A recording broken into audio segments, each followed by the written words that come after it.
की ताज़ा खबर आप देख सकते हैं। भाजपा सरकार में महंगाई के चलते दानदाता खुद बन गए भिखारी। किन्नर पायल सिंह हजारों की संख्या में किन्नर समाज के लोग मतदाता सूची में शामिल नहीं किए गए हैं। प्रयागराज समाजवादी पार्टी किन्नर सभा की प्रदेश अध्यक्ष सुश्री पायल सिंह किन्नर ने आज जिला कार्यालय जॉर्ज टाउन में पत्रकार वार्ता के दौरान कहा कि भाजपा सरकार में महंगाई चरम पर है, रोजगार के साधन गायब हैं, नौकरियां मिल नहीं रही हैं, छोटे मोटे रोजगार कर जीवन यापन करने वाले बेहाल हैं। जो समाज मुझ जैसे किन्नर समाज को भरपूर दान देता रहा है, महंगाई के चलते आज खुद मजबूर हो चुका है, वो खुद भिखारी बना हुआ है। उन्होंने कहा कि प्रदेश में किन्नरों को मतदाता सूची में नाम डालने का काम बेहद पिछड़ा हुआ है। भाजपा दावा तो बहुत करती है, लेकिन प्रदेश में हजारों की संख्या में किन्नरों के नाम अभी तक मतदाता सूची में नहीं डाले गए हैं। सपा किन्नर सभा की प्रदेश अध्यक्ष ने दावा किया कि आगामी लोकसभा चुनाव में किन्नर समाज पूरी तरह से समाजवादी पार्टी के साथ रहेगा। उन्होंने सपा के राष्ट्रीय अध्यक्ष अखिलेश यादव को बड़े दिल वाला नेता बताते हुए कहा कि वो किन्नर समाज के लोगों को सर्वाधिक सम्मान देते हैं। उन्होंने प्रयागराज सहित पूरे प्रदेश में शीघ्र ही किन्नर सभा का विस्तार कर पार्टी की नीतियों को जनता के बीच प्रचार प्रसार करने की भी बात की। सुश्री पायल सिंह किन्नर खुद एक NGO चलाती है और आज प्रतापपुर क्षेत्र के सौरा गांव में आयोजित एक कार्यक्रम में सैकड़ों की संख्या में जरूरतमंदों को वस्त्र एवं कंबल आदि वितरण किया। इस दौरान सपा जिलाध्यक्ष गंगापा अनिल यादव, रविंद्र यादव, राम अवध पाल, RN यादव, दान बहादुर मधुर, डॉक्टर आकाश यादव, नाटे चौधरी, असगर अली अंसारी, डॉक्टर सरताज आलम, डॉक्टर जमील अहमद, संतोष यादव, शिव शंकर यादव, राम अवध पाल, संदीप कटका, मेहरबान सिंह, श्याम सूरत सरोज, राकेश सिंह, मुलायम यादव, अतर सिंह यादव, भोला यादव, नीरज यादव आदि मौजूद रहे। दान बहादुर मधुर जिला प्रवक्ता सपा प्रयागराज। देखिए, हमारी जो पार्टी है समाजवादी, वो तो अब की बहुत अच्छा चुनाव लड़ रही है और बहुत अच्छी सीटें भी आएंगी, उसके लेके तो कोई दो राय नहीं है। क्योंकि उत्तर प्रदेश की जनता, क्या पूरे प्रदेश की जनता बहुत परेशान हो चुकी महंगाई से। इतनी महंगाई तो जीवन में कभी भी नहीं आई, इतनी सरकारें रही हैं, इतना कभी नहीं आया जितनी महंगाई अब आ गई है।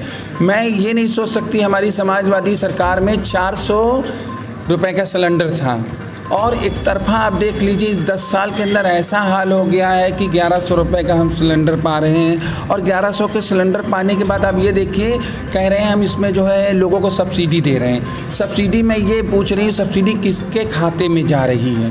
किसी के खाते में कोई सब्सिडी भी नहीं गई है। बल्कि कि आप देखिए, रही बात फ्री राशन की, फ्री राशन बट रहा है, वो फ्री राशन किसकी तरफ से आ रहा है? वो हमारे पैसे से तो आ रहा है।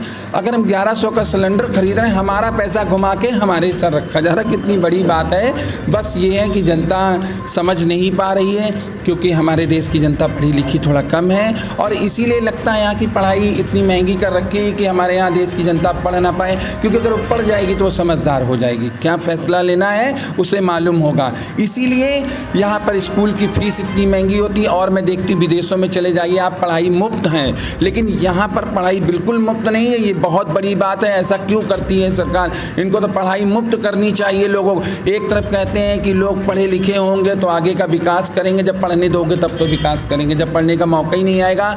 इसीलिए हमारी जनता जो अनपढ़ जाहिल बना रखा है, उसको जरा से कुछ बोल देते एक तरफा चली जाती है, कुछ बोल दिया एक तरफ भाग जाती है। अगर जिस दिन वो पढ़ लिख लेगी, वो समझदार हो जाएगी, उसको अपने फैसले लेने का पूरा अधिकार, उसको खुद पता चल जाएगा हमें क्या फैसला लेना क्या नहीं लेना। 5 किलो राशन से कुछ होता है? आप ये मुझे बताइए। हमारी गांव की जनता के लिए 5 किलो राशन क्या, 10 किलो तो उनकी गैया भैंस खा जाती है।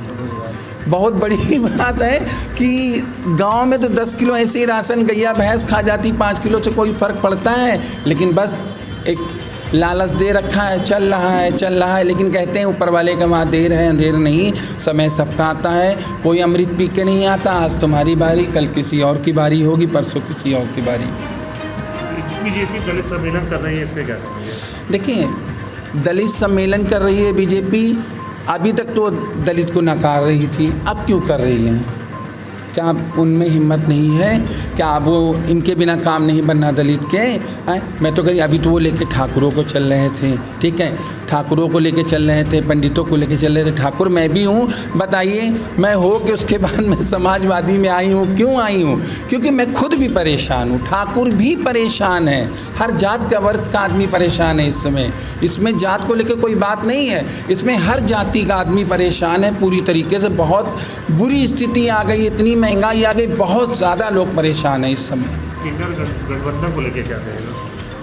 किन्नर गठबंधन को लेके जो कहेंगे आप, वैसा तो किन्नर का उसमें कोई काम नहीं हो रहा। उस सरकार में जो गठबंधन हुआ है, किसी किन्नर का कोई काम नहीं हो रहा, ना कोई सुनवाई होती किन्नरों की। गठबंधन कर रही है, जो देख रहे हैं विपक्ष जो है गठबंधन, तो जो कर रही है, किन्नर का गठबंधन कर रही है सरकार, मैं इससे कर रही हूँ कि ये समाजवादी के देखे हुए काम किए जा रहे हैं। क्योंकि अभी तक तो किन्नरों के बारे में नहीं सोचा था इन्होंने, अब क्यों जिला जिला बना रहे हैं? क्योंकि समाजवादी में देख लिया किन्नर बहुत ज़्यादा जुड़ रहा है, क्योंकि किन्नर भी बहुत परेशान है, उसकी भी रोजी रोटी पूरी तरीके से बंद हो रही है। एक लास्ट सवाल, 2024 में चुनाव है, किस तरह चुनाव लड़ेंगे आप लोग? अगर मौका मिलेगा तो हम चुनाव बहुत अच्छा लड़ेंगे, क्योंकि जनता हमें जानती है, हम उसके घर घर जाते हैं, हम उन अपने बच्चों को आशीर्वाद देते हैं और वो बच्चे हमें जानते हैं। तो हमें जनता इसलिए वोट देगी क्योंकि हमारा कोई परिवार नहीं है, ना हमारे माँ हैं, ना हमारे बाप हैं, ना हमारे बच्चे हैं, ना हमारी बीवी। हमें ये नहीं कि अपनी बीवी के लिए सोचना, अपने बच्चों के लिए सोचना है। हमारा तो जनता ही हमारी बीवी है, वही हमारा परिवार, वही मेरी बच्चा, वही मेरी माँ, वही मेरी बहन। तो मैं तो सब कुछ उन्हीं के लिए करूँगी, जो भी मेरे पास है उन्हीं के साथ। आपका परिचय? मैं समाजवादी पार्टी में किन्नर सभा में प्रदेश अध्यक्ष हूँ, किन्नर सभा की, और नाम मेरा पायल सिंह।